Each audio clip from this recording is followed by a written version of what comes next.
dia, um dia diferente para todos nós, né? A priori parece ser um dia triste, porque, para quem não sabe, eu sou Ronde, sou pastor aqui na Vide, se você está nos visitando. Estamos há 5 anos aqui no Pará. Na verdade, tivemos uma primeira passagem aqui pelo Pará, 4 anos completos, então 9 anos nós temos nesse estado servido ao Senhor. E então é quase metade do meu tempo ministerial, então é um tempo muito importante. Então entendam que o estado do Pará está no nosso coração e é muito importante para a gente, esse povo, enfim, por isso a gente se dedicou tanto. Nesses anos a gente tem se dedicado. Mas estamos voltando ao Sudeste, então por isso que tem sido um dia estranho, né? Porque há a tristeza da saudade, da separação, de termos que nos despedir. Graças a Deus que em Jesus somos eternamente amigos, né? Então, um dia a eternidade vai nos unir, ninguém, nada vai mais nos separar, não vai precisar mais de despedida nem de separação. Mas agora nós estamos voltando. Amanhã eu e a Ju, a gente já pega o carro. Vamos com o carro, então a gente sai de madrugada e aí começa o nosso trajeto de 4 dias até lá, e o Rafa e a Aline ainda vão ficar aí uns diazinhos na casa do Valmir, da Juni ali, né, da família, curtindo ali, né, aproveitando com eles que são tão receptivos, porque a Aline ainda está concluindo o curso dela e aí na sexta-feira eles irão. Então, se vocês ficarem com muita saudade da gente, agora eu estou convidando para ir na casa do Valmir, né? Vamos lá visitar o Rafa e a Aline e a família, né, do Valmir, que são muito receptivos, por isso que eu tenho essa liberdade na nossa amizade de falar para a galera ir lá. Mas o Rafa e a Aline essa semana eles estão por aí. Gente, nesse tempo com vocês, eu estava fazendo as minhas contas, eu devo ter ensinado, pregado aí, né? Tirando ideia, outras coisas, mas quase 300 vezes. Quase 300 sermões, né? É muita pregação. E eu sei que é difícil a gente guardar, reter, né? Ou lembrar de cada detalhe, mas com certeza vocês perceberam que eu tenho um caminho, eu tenho uma luta, né? Eu vou estar sempre passando por algo que está no meu coração, e eu fiquei pensando sobre isso, né? Porque o Evangelho para mim tem sido central, falar sobre o Evangelho da graça de Deus em Cristo Jesus. Então não há nada mais importante para mim do que compartilhar a respeito desse Evangelho. E aí, o que falar nesse último dia com vocês, né?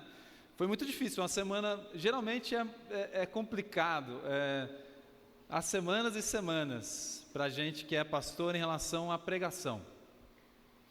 Alguém já disse que pregar é você agonizar. Há muita agonia naquela semana da pregação, porque a gente se debruça no texto, a gente abre o texto, a gente começa a estudar, não dá para fazer isso de maneira fria, né? Não tem como ser assim, porque enquanto você está estudando o texto, Deus está falando contigo e você está observando áreas que precisam ser tocadas, mudadas, e ao mesmo tempo pensando em como você vai trazer isso para a igreja de uma maneira clara, criativa e prática. Então é um desafio toda semana. Tem semanas que a coisa flui mais tranquilo, mais naturalmente. Tem semanas que é uma agonia total. Você estuda, às vezes são 15, 20 horas ali debruçado no texto e não sei, alguma coisa ali está difícil. E então é sempre uma emoção muito grande e uma estafa muito grande mental pós-pregação, né? Pós-pregação, muitas vezes eu quero só dar uma descansada, sentar em algum lugar, ficar em silêncio, ou, né, ter um tempo mais sossegado. E nessa semana eu fiquei pensando, puxa vida, já preguei tantas vezes na Vide, já falei de tanta coisa, não dá tempo de ficar recapitulando tudo, fazendo um resumo, não dá tempo também de ficar recapitulando a história da vida, e coisas que a gente passa no ID. Então quem quiser saber mais a história, é fazer o ID da vida, são 4 passos. No primeiro passo você já pode saber um pouquinho mais da história dessa igreja. Então não é sobre isso, eu não vim aqui contar nem a minha história, nem a história da vida, né? A história da vida é importante para a gente, mas eu não vim também para contar essa história, para relembrar, para exaltar de alguma maneira a minha pessoa ou qualquer pessoa que seja, porque na verdade isso não tem sido importante para nós, como igreja. Para nós o que tem sido importante e central de fato é o Evangelho da graça de Deus em Cristo Jesus. E há um versículo que na minha vida é muito marcante, e vira e mexe eu passo por ele, e eu acredito que ele de certa maneira traz esse foco, né, a partir da experiência de Paulo e daquilo que Paulo havia decidido diante de Deus ser. E é um versículo que foi o versículo que eu e a Ju usamos no nosso convite de casamento. Foi o texto pregado no nosso casamento. Eu não preguei no nosso casamento. Há um pastor que pregou, e foi esse texto. Então, para a gente, isso já tem sido central. Apesar de que quando eu casei muito novo. Quase que eu preciso da assinatura da minha mãe para casar. E a Ju um pouquinho mais velha do que eu, mas pouquinha coisa. Eu não tinha noção, talvez, tão claramente como eu tenho hoje, do que Paulo está dizendo ali naquele texto. Mas eu já tinha naquela época o desejo. Eu já tinha naquela época o desejo, eu pelo menos pensava assim, eu desejo viver assim, eu desejo ser assim. Então eu convido você a abrir lá em Atos capítulo 20, eu vou ser breve hoje, não vou ficar aqui demorando muito. Atos 20, 24.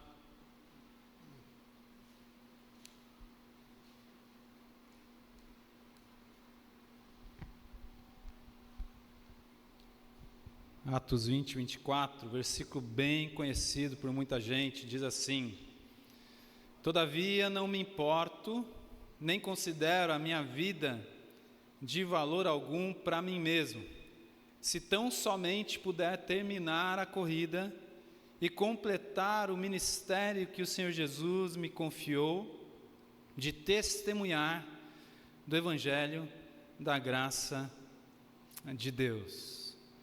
Aqui Paulo está dizendo isso, e há muita coisa aqui, muita coisa importante.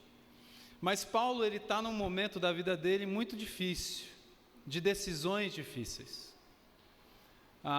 O tempo todo na narrativa, Lucas vai contando isso com detalhes, né? Mas quando nós começamos a ler em Atos a história de Paulo, a gente percebe Paulo como um grande missionário, né? Um apóstolo enviado aí para pessoas e povos e lugares onde ninguém tinha ido, e ele começa então a pregar o Evangelho, ele começa a plantar igrejas nesses lugares, e Lucas o tempo todo na narrativa mostra que Paulo é conduzido pelo Espírito Santo, o Espírito Santo de Deus, o Espírito de Deus, o Espírito de Cristo, né? Algumas vezes, algumas maneiras de falar sobre esse Espírito de Deus agindo na vida do apóstolo Paulo. Então Paulo, ou ele é impulsionado pelo Espírito Santo, direcionado, ou ele é impedido pelo Espírito Santo. E a gente começa a ver isso em várias ocasiões. Só que nesse momento aqui, Paulo, ele está muito claro para ele está muito consciente de que ele quer ir para Jerusalém. E ele diz que isso é pelo Espírito, porque no versículo 22, olha o que diz lá: agora, compelido pelo Espírito, estou indo para Jerusalém, sem saber o que me acontecerá ali. Paulo entende que ele está sendo compelido pelo Espírito para ir para Jerusalém. Ele entende isso, ele como pessoa, como indivíduo, e não tem muito como ele explicar para as pessoas. Porque o que começa a acontecer é que as pessoas ao redor de Paulo não entendem porque ele está querendo ir para Jerusalém, porque era muito perigoso para ele ir para Jerusalém. Ele indo para Jerusalém, provavelmente ele seria preso. Então, dentro da lógica humana, não fazia muito sentido ali para os seus amigos, para os seus companheiros, para aqueles que acompanhavam o seu ministério, Paulo ir para Jerusalém. Mas Paulo tem uma convicção dentro do coração dele, e ele diz que ele está sendo compelido pelo Espírito Santo, pelo Espírito de Deus, para que ele vá lá para Jerusalém. Mas a galera não está entendendo. Dá uma olhada, por exemplo, lá no capítulo 21, já em outra cidade, diz assim no versículo 4: encontrando os discípulos dali, ficamos com eles 7 dias. Eles, pelo Espírito, recomendavam a Paulo que não fosse a Jerusalém. É engraçado, né? É um paradoxo. Paulo está entendendo que ele tem que ir para Jerusalém. Mas os amigos e alguns discípulos dele, inclusive, pelo Espírito, estão entendendo que ele não deve ir para Jerusalém. E aí fica a questão, o que fazer, né? Quem está certo nesse negócio aí? Quem que será que está escutando de fato o Espírito Santo de Deus? Ou será que todo mundo está escutando? Ou será que é assim mesmo? Ou será que o Espírito Santo de Deus, ele trabalha em nós, nessa nossa coletividade, na nossa pluralidade, inclusive naquilo que a gente deseja, e ele trabalha no nosso coração de uma maneira muito especial e diferente, muitas vezes paradoxal. Porque Paulo, ele quer ir e ele vai, e ele bate o pé. Paulo, ninguém consegue dizer a ele que não vá, ele abate o pé, ele entende que é para ele ir, e as pessoas estão dizendo que não. E se você depois ler em casa com calma, você vai perceber outras cenas, outros momentos, onde o Espírito Santo fala, inclusive, que ele vai ser preso, e Paulo está ouvindo tudo aquilo, Paulo está escutando seus amigos, suas amigas falando, irmãos e irmãs em Cristo, mas ele tem uma convicção, ele tem que ir. Ele precisa ir. Então isso é muito doido, né? Como Deus fala com a gente, como funciona isso. Quando nós, no começo do ano, decidimos que a gente, começamos a decidir que a gente sairia, nunca é fácil. Nunca é fácil. Não é aquele tipo de decisão, quando envolve a igreja, e o que é mais legal, aqui na VID, nós não tivemos nenhum problema. Eu não estou chateado com vocês, eu espero que você também não esteja chateado, chateada comigo, senão vem conversar comigo, porque vai que, né? Mas a gente não está tendo um problema aqui dentro da VID, e aí eu preciso sair, ou vocês estão me tocando, pelo menos eu acho que vocês não estão me tocando, embora daqui com a minha família, né? Então, a gente se ama, a gente está bem. Mas a convicção no meu coração e as situações que estavam acontecendo comigo e com a minha família, a questão da minha saúde e tudo mais, de repente me veio uma clareza de e eu ouvi de vocês, de vários de vocês, Ronde, não vai. Ontem ainda alguém brincou comigo e falou, ainda tem tempo de você desistir, fica por aí. Dá tempo ainda. Enquanto não entrou no carro e não foi, ainda dá tempo. E eu recebo isso com um carinho, e vocês são muito carinhosos, muito graciosos conosco. Mas eu quero que vocês entendam que a recíproca é verdadeira, e a gente não tem o desejo de ir, no sentido de que, graças a Deus estamos indo embora. Não é isso que está no nosso coração. Não é isso que está no nosso coração.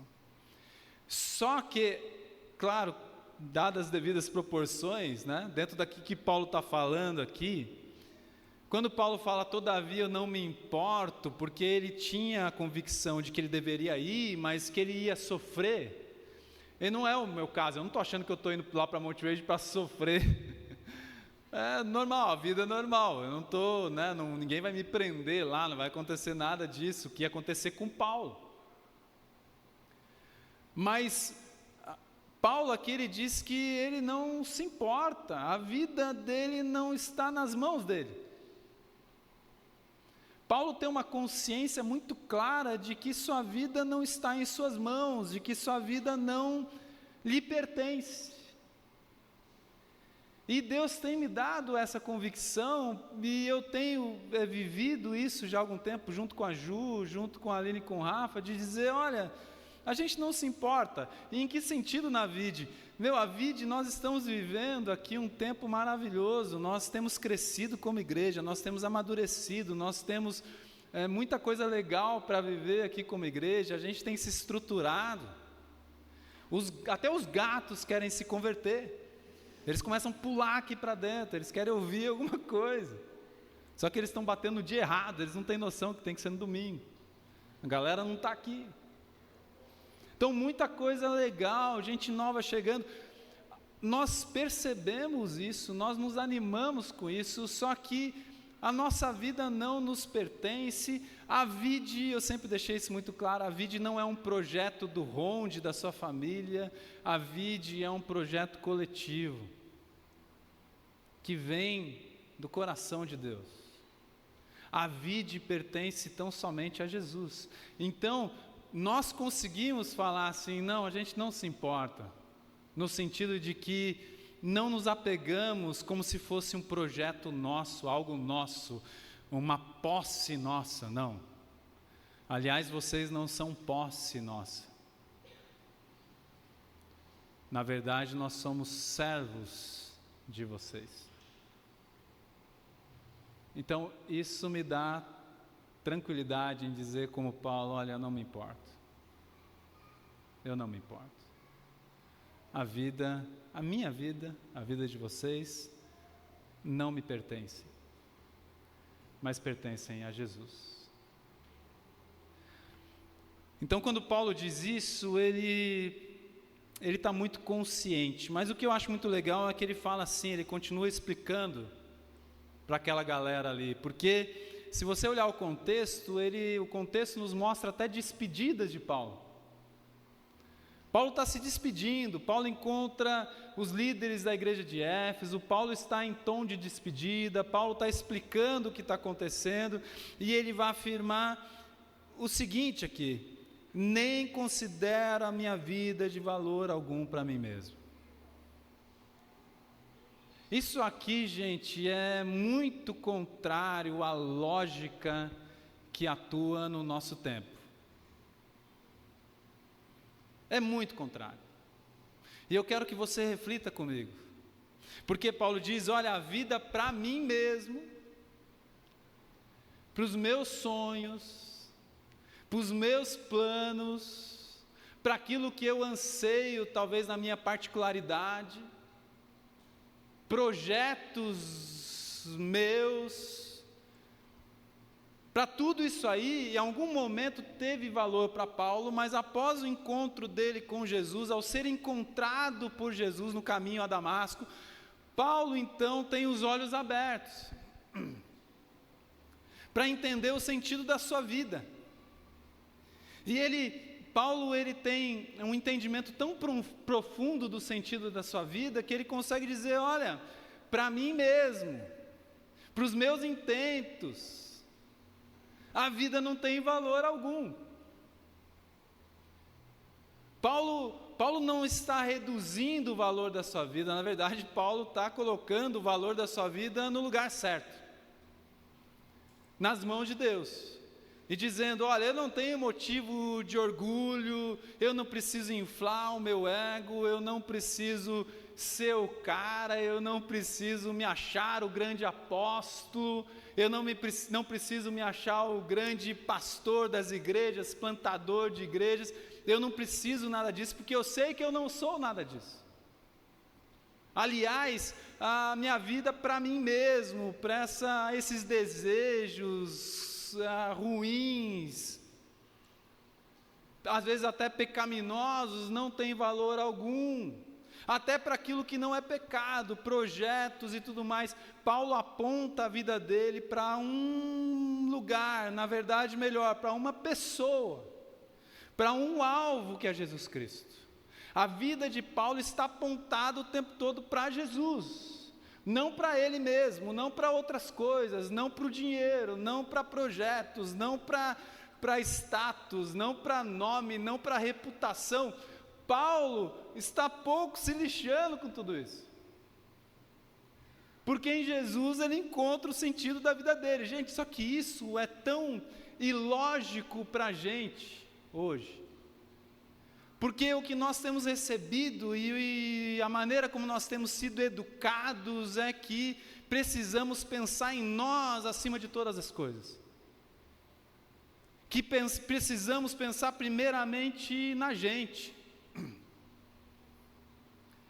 que a gente precisa correr atrás dos nossos sonhos, que a gente tem que centralizar os nossos projetos. Isso deve ser central para a nossa vida e a gente deve perseguir isso, a gente deve correr atrás disso. Na verdade, nós estamos nos matando por isso. Na verdade, nós estamos perdendo a vida, nós estamos perdendo tempo, nós não estamos encontrando sentido. Por quê? Porque a gente está focado na gente mesmo. E aí não tem como encontrar sentido na vida, porque o Criador da vida não é assim, que é Deus. Deus não nos criou assim. Então Paulo aponta a sua vida para o alvo, para Jesus, e ao apontar sua vida para o alvo, para Jesus, Paulo se dispõe a servir as pessoas, porque uma coisa anda com a outra. Paulo aponta sua vida para Jesus, apontando sua vida para o próximo, para o serviço, para servir as outras pessoas. E, gente, já vários filósofos, pensadores, teólogos têm dito que o caminho da felicidade é servir o outro.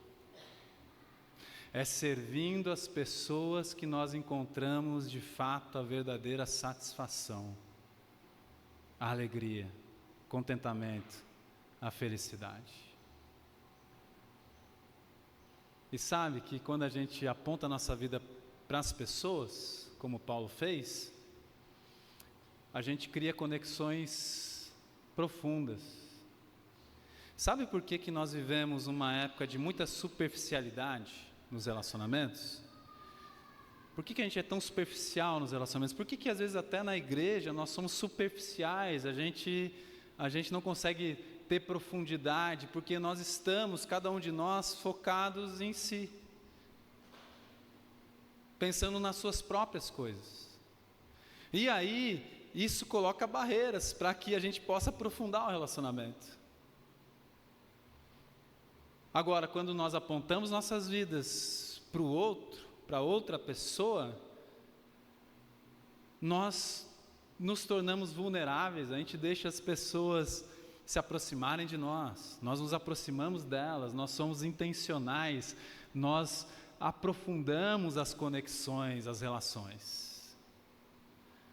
Nós não estamos pensando em nós mesmos, nós não estamos com um olhar egocêntrico, a gente está com um olhar altruísta, que eu disse na semana passada, um olhar outrocêntrico. O outro é o centro da minha vida. Então Paulo ele tem essa consciência muito clara e ele continua dizendo assim: não considero a minha vida de valor algum para mim mesmo, se tão somente puder terminar a corrida e completar o ministério que o Senhor Jesus me confiou de testemunhar do Evangelho da graça de Deus. Paulo ele tem uma corrida proposta e ele quer completar. Então o valor da vida de Paulo tem a ver com a sua carreira ministerial. Mas aqui muita gente confunde e fala, mas esse é o ministério de Paulo. Paulo como apóstolo ele tinha que entender a si mesmo.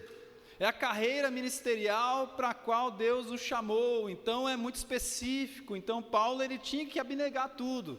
Paulo tinha que se autonegar e ir para essa carreira e se jogar e focar nisso. Aí a gente começa a pensar, bom, isso aí é a vida de pastores, essa é a vida de missionários, né, de plantadores de igreja. Então os pastores, missionários, plantadores de igreja precisam viver assim. Aliás, às vezes a gente tem um entendimento até muito errado de quem são essas pessoas, né? O que eles comem, onde eles vivem.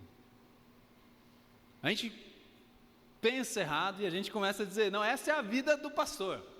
Essa é a vida do missionário, essa é a vida daquele que planta, da missionária, não é a minha vida. Então Paulo está falando de algo específico para alguém que está no ministério, mas eu vou dizer para você que não. Paulo está falando sobre alguém que entendeu o Evangelho, a partir da sua própria vivência, experiência, entendimento, consciência, de alguém que entendeu verdadeiramente e profundamente o Evangelho. Porque se nós então fomos encontrados por Jesus e há um propósito nisso e nós entendemos qual é o propósito, se nós como igreja temos um propósito muito bem definido e nós temos aqui na VID, levar as pessoas a um relacionamento permanente com Jesus, levar as pessoas a Jesus, então essa missão é nossa. Essa missão não é uma missão pastoral, essa não é uma missão missionária tão somente, não é uma missão para quem vai plantar a igreja, é uma missão nossa. Então a nossa vida, o nosso entendimento deve ser o mesmo de Paulo. Olha, a minha vida tem valor para alguma coisa, para completar a carreira. E Paulo vai falar aqui que nessa carreira dele era pregar o Evangelho da graça de Deus em Cristo Jesus. E gente, há algo mais importante do que pregarmos o Evangelho? Há algo que deva ser mais central na nossa vida do que pregarmos o Evangelho de Cristo? Porque se há algo mais central na nossa vida do que pregarmos o Evangelho de Cristo, nós ainda não entendemos o Evangelho. E aí, gente, nós vamos ficar batendo cabeça. Se tudo que eu faço e como eu vivo e a maneira como eu me comporto, as minhas ações, os meus pensamentos, os meus planos, os meus projetos, se eles não têm a ver com a propagação da boa notícia do Evangelho, tem alguma coisa errada. Se eu não sou intencional o tempo todo com isso, se eu não vou para os relacionamentos que eu vou, se eu não aproveito as oportunidades nesse sentido, alguma coisa está muito errada no meu coração, no meu entendimento do que é ser cristão, do que é ser discípulo de Cristo. Porque o próprio Jesus, ele disse aos seus discípulos, e isso consequentemente a nós, vão e façam discípulos de todas as nações, batizando-os em nome do Pai, do Filho e do Espírito Santo, ensinando-os a guardar todas as coisas que eu tenho ordenado a vocês. Vão, façam discípulos meus, vivam o Evangelho, preguem o Evangelho, discipulem a partir do Evangelho. É isso que Jesus disse, essa é a ordem para a gente. Não é uma ordem para pastores, de novo, não é uma ordem somente para missionários e missionárias, não é uma ordem só para um grupo específico de pessoas. Esta é uma ordem para qualquer discípulo ou discípula de Jesus. Pregar o Evangelho. E a pergunta que fica é: o quanto nós temos nos dedicado à pregação do Evangelho? O quanto nós temos testemunhado do Evangelho da graça de Deus em Cristo Jesus. E só é possível isso se nós servirmos as pessoas, se nos dispusermos a servir as pessoas. Então, eu creio que isso é por demais importante. E eu quero deixar essa última palavra, que eu vou morrer, né? Mas eu acho que eu não vou morrer, eu não estou sentindo que eu vou morrer, porque se falar a última palavra aqui, né? Mas se eu morrer, não sei quando, mas se eu morrer logo, é a última palavra que eu tenho no coração para dizer para vocês. como igreja. Atos 20, 24. Que seja um lema para nós. Que continue sendo um lema para a gente. E que esse testemunho deixado por Paulo, um ser humano como a gente. Paulo é um ser humano como nós. Com as dúvidas, as fraquezas, os pensamentos que às vezes são confusos. As experiências nas igrejas que nem sempre eram agradáveis. As experiências nas igrejas, gente, nem sempre são agradáveis. Paulo viveu tudo isso. Paulo teve igrejas que Paulo plantou que ele tinha que ficar se defendendo, entre aspas. Paulo tinha que ficar reafirmando que Jesus havia chamado ele. Então não era fácil. Paulo, há textos na Bíblia que nos falam que Paulo chorava pela igreja. Não era fácil, é muito sofrimento. Faz parte do que é ser igreja, gente. Né? Não é um parque de diversões. Em alguns momentos vira um parque. Né? A gente vai para uma festa, a gente faz uma festa aqui, tudo é legal, tudo é engraçado e tal, mas no dia a dia não é assim que funciona. A gente não vive de eventos, a gente vive de relacionamentos. Então vai ter dor de cabeça, vai ter problema, vai ter choro, mas também vai ter alegria, vai ter risada, vai ter muita coisa. Nesses 4 anos e meio de vídeo, a gente tem experimentado tudo. Começamos em 2020. 2020, o ano que a pandemia entrou com tudo. Nós fizemos 4, 5 encontros, no máximo no hotel, e fechou tudo. Experimentamos todos os sentimentos. Temos experimentado problemas, situações. Temos experimentado, eu vou falar para você, mas você não se assuste, fofoca, difamação, pecados diversos. Eu sou um pecador miserável. Eu tenho dito que talvez o maior pecador aqui seja eu. Agora vai ser o Valmir. Passei para ele, o maior pecador agora é você. Temos experimentado de tudo. Não é fácil às vezes. Mas, como é bom. Se tem algo que vale a pena na vida, é vivermos para isso aqui. É dizer, nada mais importa. Nada mais importa. Como o Paulo César Baruch diz, ora numa música dele, até que nada mais importe. Parece que é uma caminhada, né? Até que nada mais importe. Nada mais importa do que a nossa vida apontada para Jesus, para as pessoas, para a divulgação da boa notícia. Que Deus continue sustentando essa igreja amada, maravilhosa, abençoando, cuidando de vocês, dando força, usando a boca de vocês, o testemunho, a caminhada, os abraços, né? Que tudo aquilo que a gente experimentou aqui, eu, a Ju, nossa família, eu falo no nosso nome, vocês continuem proporcionando às famílias, às pessoas, enfim, que o Evangelho não saia da mente, do coração, da boca de vocês, que vocês continuem vivendo para isso e vivam cada vez mais intensamente para isso, para que Jesus seja divulgado. E não se esqueçam daquilo que Deus plantou no nosso coração desde o início, levar as pessoas a um relacionamento permanente com Jesus. Esse é o nosso foco, essa é a nossa missão, esse é o nosso objetivo. Eu não vou me esquecer, eu vou continuar, eu, a Ju, Rafa, a Aline, vamos continuar, onde Deus nos levar, a gente vai continuar também na mesma missão, com o mesmo foco, com o mesmo objetivo.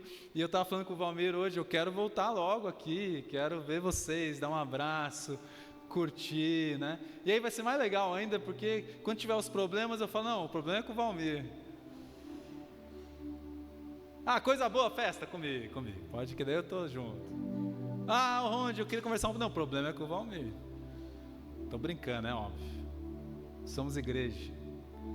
A gente carrega os fardos uns dos outros. A gente ajuda, né?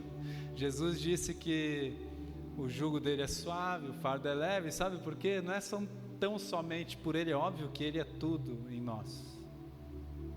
Mas é porque a obra dele é tão completa que a gente pode ajudar um ao outro a carregar esse fardo. E quando a gente divide, é maravilhoso. Fica suave, fica leve. E eu tenho dito isso e falo, e a Ju também. Vocês são a igreja mais leve que eu pastoreei. Por quê? Porque a gente carregou os fardos uns dos outros. Quando estava ficando pesado demais para mim, eu dava um grito de socorro e eu olhava para o lado e eu tinha meus amigos, minhas amigas carregando o fardo comigo. Continuem assim. Continue assim. Amem, se entreguem, se disponham.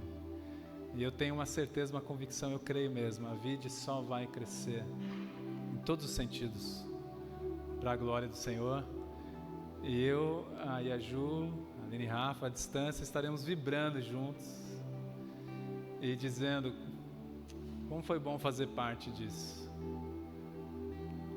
Foi não, como é bom fazer parte disso tudo. Vamos orar. Senhor, muito obrigado, ó Pai, por Tua bondade. Obrigado, Senhor, porque estamos aqui nessa manhã para render louvores ao Teu nome tão somente. Só o Senhor merece toda a glória, todo o louvor. O Senhor quem de fato é bom. O Senhor é bom. O Senhor, ó Pai, tem feito tanto. Obrigado, ó Pai, porque todas as coisas cooperam para o bem daqueles que são amados por Ti, por serem amados pelo Senhor, amam ao Senhor. Muito obrigado por isso, Senhor. Por essa igreja amada, de maneira milagrosa, maravilhosa, como o Senhor tem direcionado nossas vidas, Senhor. Como o Senhor tem conduzido essa igreja. E a tranquilidade que o Senhor tem dado ao nosso coração de saber que é o Senhor quem pastoreia e que somos todas ovelhas no Teu aprisco, Senhor. Muito obrigado pela maneira carinhosa como o Senhor tem tratado conosco. E muito obrigado pela esperança, pela nossa esperança que é eterna, Senhor. Nos ajuda, assim como Paulo, entregarmos nossa vida completamente a Ti e a Tua obra, com o propósito de viver tão somente para correr essa carreira e completar o ministério de pregarmos o Evangelho da graça de Deus em Cristo Jesus. Continua trabalhando em nós nesse sentido, Senhor, para que onde estivermos, para onde irmos, continuemos nesse propósito. Mas, Pai, a missão que o Senhor colocou aqui para a Vide, capacita essa igreja para levar mais pessoas dessa cidade a um relacionamento permanente com o Senhor Jesus. Obrigado pelo que já tem sido feito, obrigado pelas pessoas que já têm chegado a Jesus, mas nós cremos que muita gente ainda virá até o Senhor Jesus, ou irá até o Senhor Jesus através da vida desses irmãos e dessas irmãs aqui, para a Tua glória, Senhor. Nós exaltamos o Teu nome e eu oro mais uma vez clamando a Ti por essa igreja amada. E é no nome de Jesus, ó Pai, que nós oramos. Amém.